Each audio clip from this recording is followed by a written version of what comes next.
వాళ్ళు జైల్లో ఉంటే చంద్రబాబు నాయుడు గారు, లోకేష్ గారు ఒక పైచాచికమైన ఆనందాన్ని పొందటం. ఎందుకంటే చంద్రబాబు నాయుడు గారిని జైల్లో వేసి 53 రోజుల పాటు జైల్లో ఉన్నాడు కాబట్టి జగన్మోహన్ రెడ్డి గారు చుట్టూరా ఉన్నటువంటి వ్యక్తులు కూడా జైల్లో ఉంటే ఒక రాక్షసానందాన్ని అనుభవించాలనేటువంటి ఒక పొలిటికల్ వెండెటాతో, రాజకీయ కక్షతో ప్రారంభమైనటువంటి కేసు ఈ కేసు.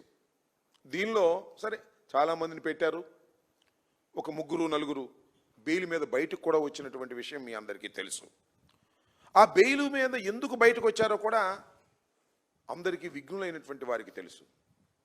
ఏ వ్యక్తి అయినా నేరారోపణ చేయబడినటువంటి వ్యక్తి ఎఫ్ఐఆర్లో అరెస్ట్ అయితే 90 రోజుల లోపల ఆయన మీద అభియోగ పత్రాన్ని పెట్టకపోతే, వ్యాలిడ్ ఛార్జ్ షీట్ని ఫైల్ చేయకపోతే ఆ ముద్దాయి, ఆ నేరారోపణ చేయబడినటువంటి వ్యక్తి ఆటోమేటిక్గా రిలీజ్ అవ్వాలనేది సిఆర్పిసి చెబుతున్నటువంటి విషయం. అది ఒక ఫండమెంటల్ రైట్గా కూడా భావించేటటువంటి అంశం.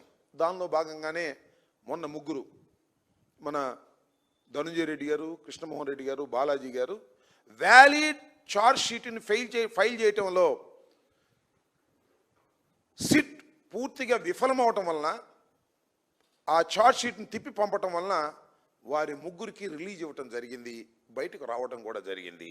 తర్వాత అది బయటికి రావడం తప్పని హైకోర్టులో ఫైల్ చేశారు, అది పెండింగ్లో ఉంది. దానికి మా వాదనలు వినిపించేటటువంటి కార్యక్రమం చేస్తాం. ఏంటంటే ఒకరిని తీసుకెళ్ళి లోపల పెడితే వాళ్ళు ఎంత కాలమైనా దానిలో ఉంచే విధంగా కార్యక్రమాలు చేయాలనేటువంటి ఒక దురుద్దేశంతో కూడుకున్నటువంటి కేసు ఇది.